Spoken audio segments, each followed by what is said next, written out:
What up, what up? Welcome into another episode of Profit Picks. If you are new, show is always started by being transparent. And yesterday I had a backwards day. First day in a little bit, but 2 and 4 yesterday.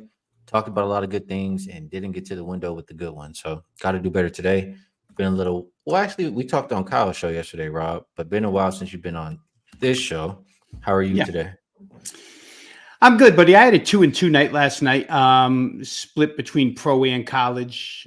The good and the pro were. We did talk about this on Kyle's show. The Lakers Memphis over. That was the good. The bad out of the NBA was the Utah team total over weak first quarter, and they still almost got there. Got to 111. College hoop again split up in that as well. Win with the the TV game that went over. Man, my mind just leaves me, Skee, day to day. Had one over that was correct, one over that was wrong. But it made for a 2-2 split. I think it was the UNLV game over that did win. That went way over with Seton Hall. And then I had the other one with High Point over the total, and that didn't get there, missed by a couple of points. So 2-2, we'll take the split and move on to today. Yeah, try to do a little bit better today. Pretentious Prodigy will not break down 2 NBA games on this show. I will do another show at 1 p.m. Pacific Standard Time with the OG crew. Looking for a winner here, Rob. Mm-hmm. No winner yet. This one is too simple. We didn't just have blue. We had a little bit more of a specific color that we said for this one.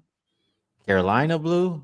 I don't think it was Carolina blue. We did have Carolina blue as an option, but that's not this one. I don't think I see a winner here, Rob. Smash the like button if you guys appreciate the show, like the show. Appreciate that, Rain Man. Hello, Miss Tasha. RC says, "Yo, I picked blue." Look at this comment, Rob. Ronald. Well, I posted the options once before. I posted them a couple times. I can't post them every day, but I guess I'll post them again before the next time, and then we'll double up the prize. So. Yeah, I'll PayPal Skee an extra 25. We'll throw that on top for tomorrow, cool. Since everybody is pissed off Ronald Kabang. All right, we got 20 minutes. We got 4 college games. I think that's solid enough time. So let's get to it. We'll go in rotation order. First, we have 631, 632, Illinois and Iowa State. Opened Iowa State minus 2.5. Looks like 1.5 everywhere. And the total is not really moving. Open 146.5, sitting right about there. I have strong opinions about this one, and you guys should know what it is. I mean, I'll start by this. I get it. Iowa State's been really good on defense. They've been holding everybody down. And I really like the guard that they got that used to play for UNLV. I'm blanking on his name. I think it's Gilbert. Might be Keyshawn Gilbert, something like that. But he played for UNLV, and he's a bucket. But the top dog, the real bucket getter, he's on the other side on Illinois. And I just trust he has a lot of things outside of basketball going on. He has a lot of incentives to play well every single game, and he's been doing it. So I feel like he's going to be the best player on the court, and that's who I want my money on. I like Illinois plus the points. Can you talk me off, Mr. Veno? Yeah, it's really a question of what you like, right, Skee? Do you like the number 1 defensive efficiency team in the nation, or do you like the number 1 offensive efficiency team in the nation? And lots of times when it comes to matchups like this, it is who can make a couple more or even one more shot than the other guy can. And for Illinois, if I was just to talk advantages where the starting fives are concerned, Illinois is a bit taller. You talk, of course, about Terrence Shannon Jr., who's been unstoppable as of late. I think it's like 32 points a game or something crazy. And Iowa State's a little smallish in the backcourt. He can shoot over just about anybody. He obviously has all the tools, right? He can get to the rim. He can shoot from outside. But Marcus Domask, also the other guard for this team, second leading scorer, I think. Certainly a problem for Iowa State as well. So I tried to think, Skee, I love doing these comps, and I tried to think who in the Big 12 where Iowa State plays conference-wise is comparable to Illinois on offense. And it's really hard to come up with a team that's comparable to Illinois. I mean, Kansas is a great offense, but they rely on the big man, the center, Hunter Dickinson, which isn't really what Illinois does. Illinois is more pace-driven, shooting capability-wise, a little bit of depth, not a ton. I couldn't find a good comp inside the Big 12. So it's interesting when you get these non-conference matchups. Is it going to take Iowa State a little while to figure out Illinois and adjust to their speed? Possibly. Is it going to take Illinois a little while to adjust to the defense that Iowa State throws at them? That's a possibility as well. I think in this instance that if Iowa State's not tempted, Skee, if they're not tempted to go up and down the floor because Illinois has been so bad defensively, and generally that's what you do, like Alabama somewhat, you want to draw the other team into an up and down matchup by basically giving them hoops on the other end. So you can grab the ball and go the other way, figuring you can outscore them. That's kind of the way Illinois is playing at this time. Brad Underwood has called his defense soft multiple times this year. If Iowa State doesn't get caught up in that style, the way Grand Canyon didn't get caught up against Alabama the other day, can Illinois still win a low-scoring game or a lower-scoring game like Bama did? I think the answer is yes. It's a good free throw shooting team. I think the option of when push comes to shove, can Illinois play enough defense or can Iowa State play enough offense? I'd rather lean on can Illinois play enough defense. Even if they only have to play a few possessions worth of defense, I think I'd rather put my money there than I would on Iowa State. It's a very tough game to handicap, but I think I would look toward Illinois simply because they handle the ball pretty well. Iowa State's predicated on forcing turnovers, and Illinois should own the glass. They're just bigger at almost every spot. I like what you're saying. And another thing about Iowa State, they're not a good free throw shooting team. So that could burn them at the end of the game as well. The only other thing I could say here, Rob, is if you like, I mean, I feel like it's correlated, right? If you like Iowa State, you might like more of a low scoring. If you like Illinois, you might think they can score some points. Do we just go, I mean, do we also go with the over in this game? Or maybe just look at Illinois team total over? I know Illinois has been scoring 80 plus like clockwork. I get that Iowa State's a much better defense, but you think we can still get there? It's the one thing I looked at where totals are concerned, Skee, was the Illinois team total. I saw 72.5. So you're asking them to get to 73, which again, Iowa State could play really good defense. So holding Illinois to 73 actually is really good defense. So I think if I had to choose between game total or just team total, I would look at Illinois to get over 72.5. I think that's available in a few spots. Almost universally, but at least a few spots you can get 72.5. I like it. I think I can get there on maybe both of those plays for this game. Definitely rocking with Illinois. Let's move over to another one. We have San Diego State and UConn. Opened up UConn -9. They're now, I mean, I see 12s out there pretty much across the board. A couple 11.5 still there, but mostly 12s. Total up 1 point to 136.5. I think like this. This is just a simple thought process for how I've watched these teams. UConn gets out and jumps on their opponent early. It doesn't take long to see who the better team is. San Diego State, besides the last game, I feel like they're more of like, you know, they make adjustments at halftime. It takes them a little bit to get going, and they're more of a second half team. So would you agree? If you like UConn, it wouldn't hurt to look at them early. And who do you think is the right side in this game? Full game. I think what you just described, Skee, I'm trying to remember in my head, and I think I'm right. That's the way the championship game played out last year when these two met. Connecticut was a halftime cover. San Diego State came out of the locker room, kind of got it to within 8 or 7 or even 6, looked like they were making a run. And then UConn just pulled away again. They're just a better team, right? They're just the better team all around. You like shooters. So I know you can't like San Diego. You know what side I'm looking towards. I mean, it's hard to find. Though. I do like Ledee, but yeah, I like shooters.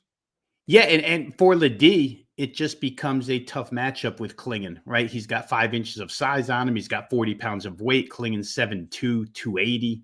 And Ledee did tear up the Mountain West, and he tore up Yale.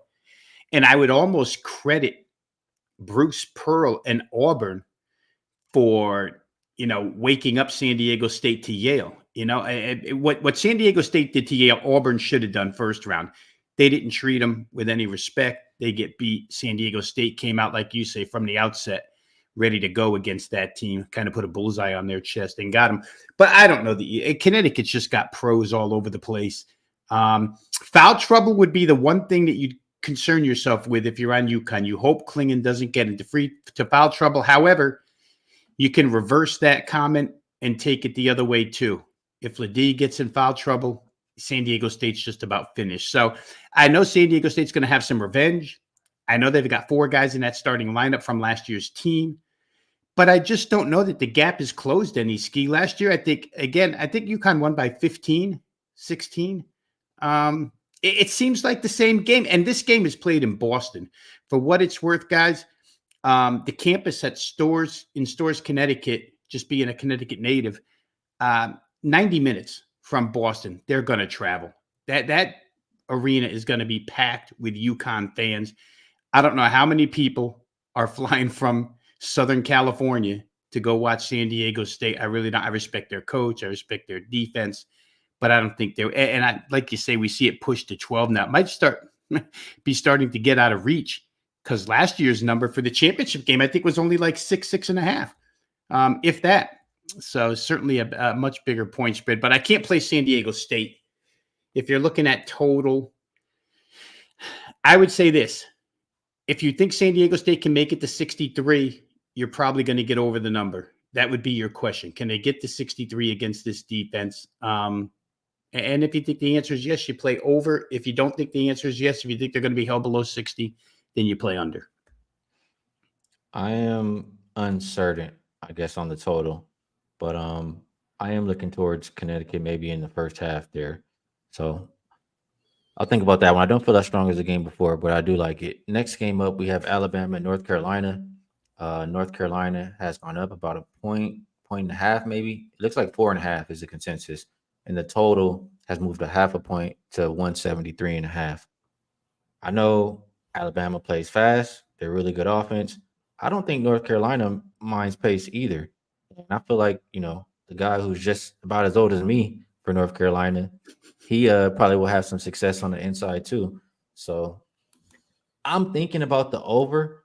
And at the same time, from what I watched North Carolina, like, I don't think they're the kind of team that should be laying points at this time. Yeah, like, I lean towards Alabama a little bit more, but I do like the over. How do you feel about it, Veno?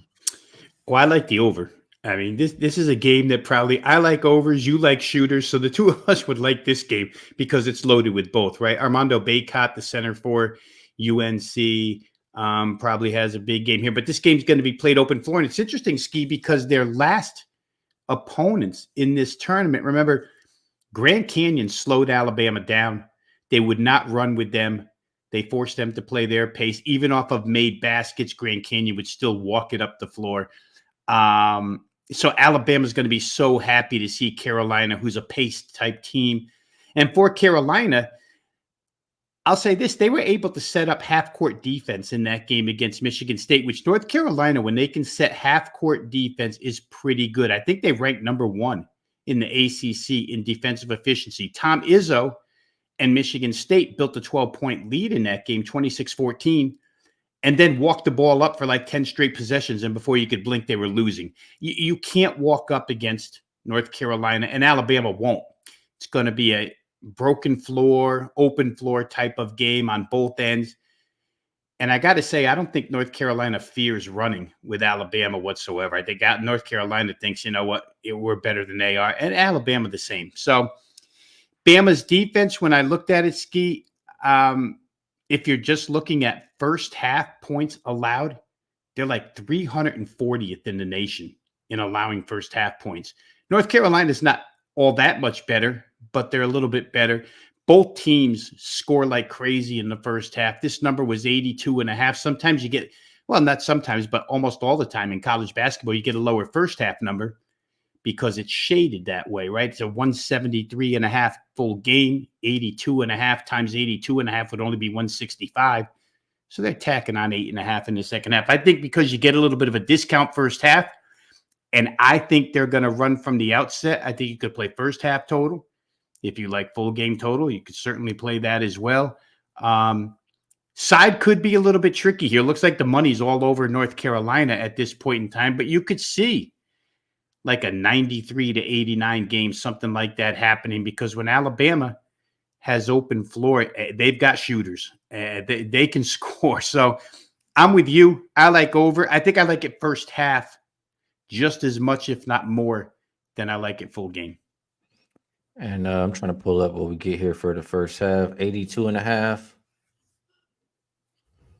All right, I'll keep that in mind. I do like the full game too.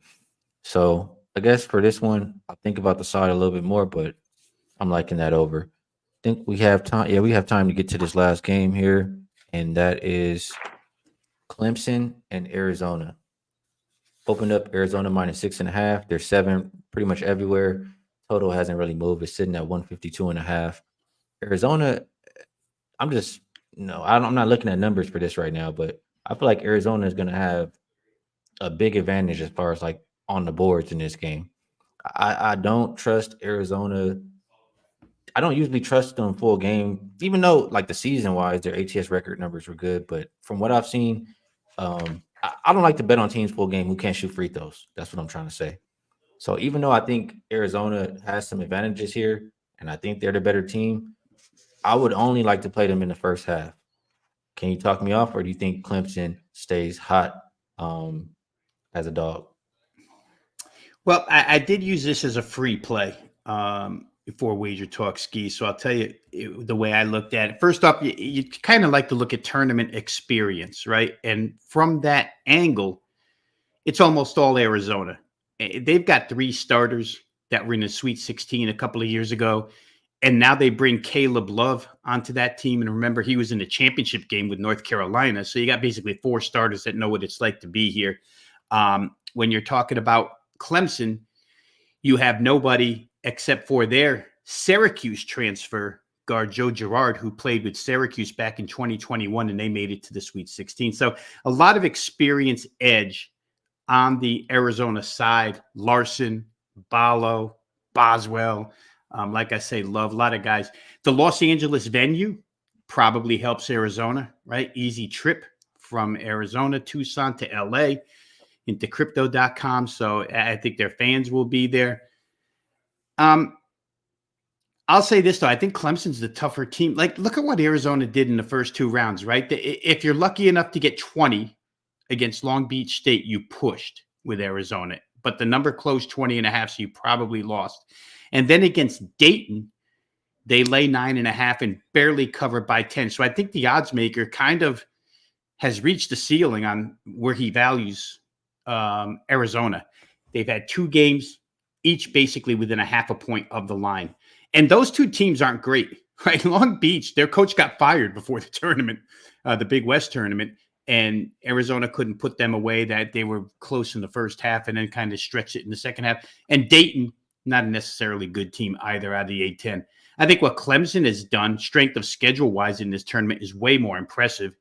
Beat New Mexico up really bad. Beat up Baylor pretty bad as well. And Baylor was, I think, a top 5 3-point shooting team in the nation. So Clemson has shown the ability to play a team like New Mexico, who runs up and down the way Arizona does. Don't have the same personnel, don't get me wrong, but they play that style. Clemson handled Baylor's shooting. To me, when you hold New Mexico to 56 points, 3 of 23 from 3, and then come back and hold Baylor to 6 of 24 from 3, these guys, you read some of the quotes from Chase Hunter and company on Clemson, they're not afraid to be physical with Arizona, and Arizona just scares me when it comes to laying points like this. They could blow this team out. They're the better team, right? But they're a little scary under this head coach in particular. I think in the long run, I would prefer to take Clemson with 7 full game, just thinking that, what they've done so far is not a fluke. It's a change of venues. Like I say, this venue does help Arizona, but I don't know, more than 2 3-pointers worth of points, and you're taking Arizona. I'm not so sure I could do that. So I like Clemson a little bit plus the 7. All right. Do you think like Clemson is a team that likes to play slow, right? Do you think it bothers them if Arizona tries to speed them up? And for what it's worth this year, Skee, Clemson's offensive averages all went up.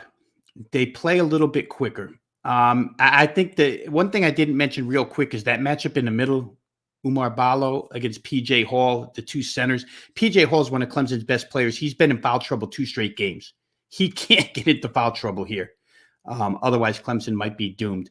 But Clemson is not opposed to picking up the pace. They don't want to play at Arizona's pace, but they're not opposed to playing pace. They've scored, 75 plus multiple times in the ACC. So I don't know that I would be too afraid of them wanting to just play snail's pace here. And then I guess it just becomes your own personal choice. Do you think that the team that's being slowed down is more effective, or the team that's forced to slow down is, or the team that's forced to speed up, is more effective? I think Clemson's more multiple in that way.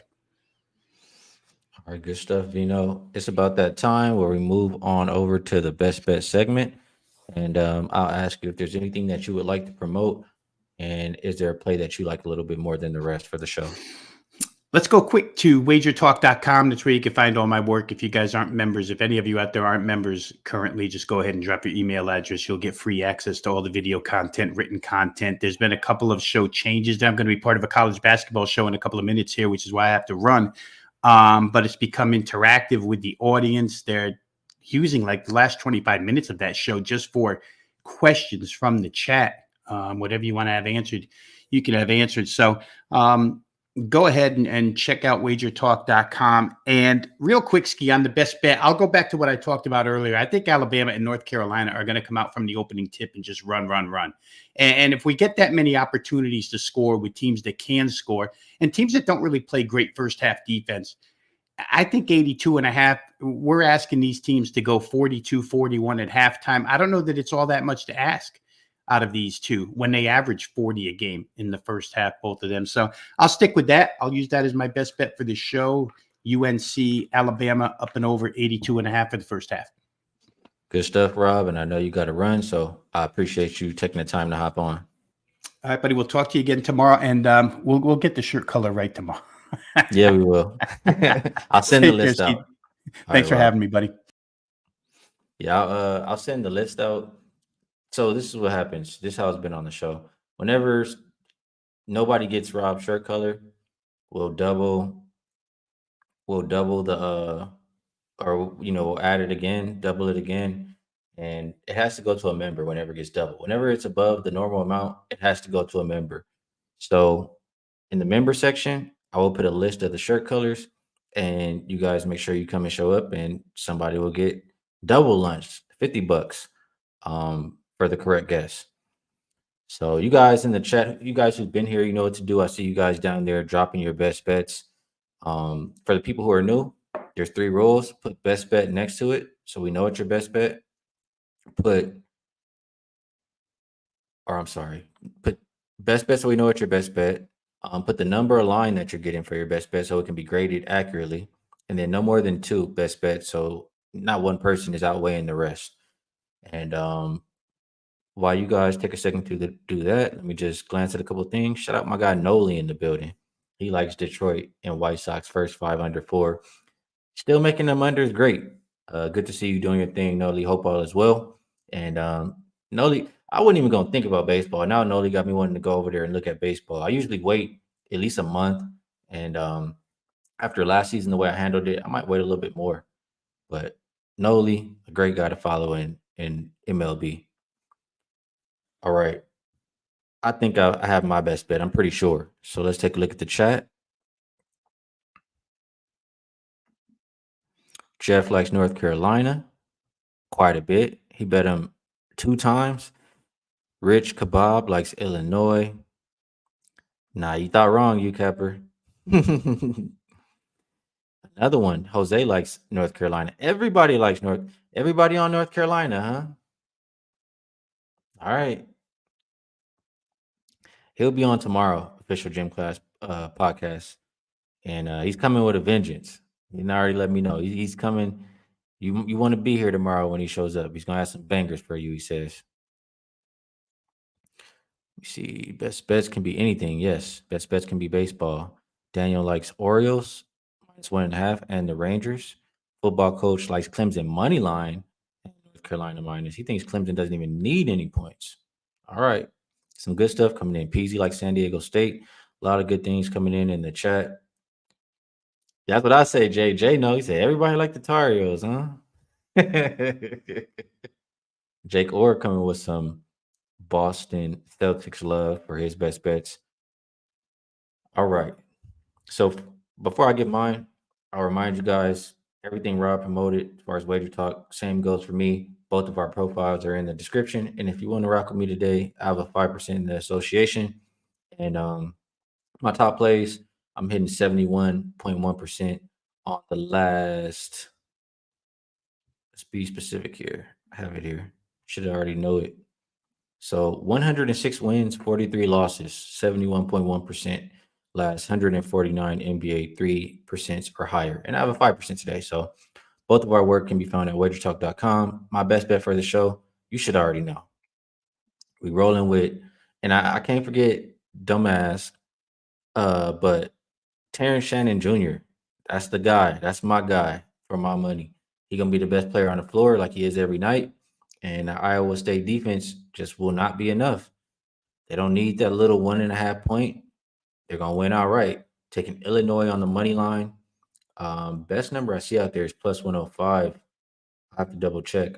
But even at even money, whatever, Illinois, that's the play of the day for me. So appreciate you guys. Like I always say, show absolutely nothing without the chat. I will be live again at 1 p.m. Pacific Standard Time with Dutch, Wham Bam, and Babano. We'll talk the 2 NBA games and maybe even a look ahead to tomorrow. So until then, best of luck on all your action. Good luck if you're telling for sure. And I'll catch y'all later.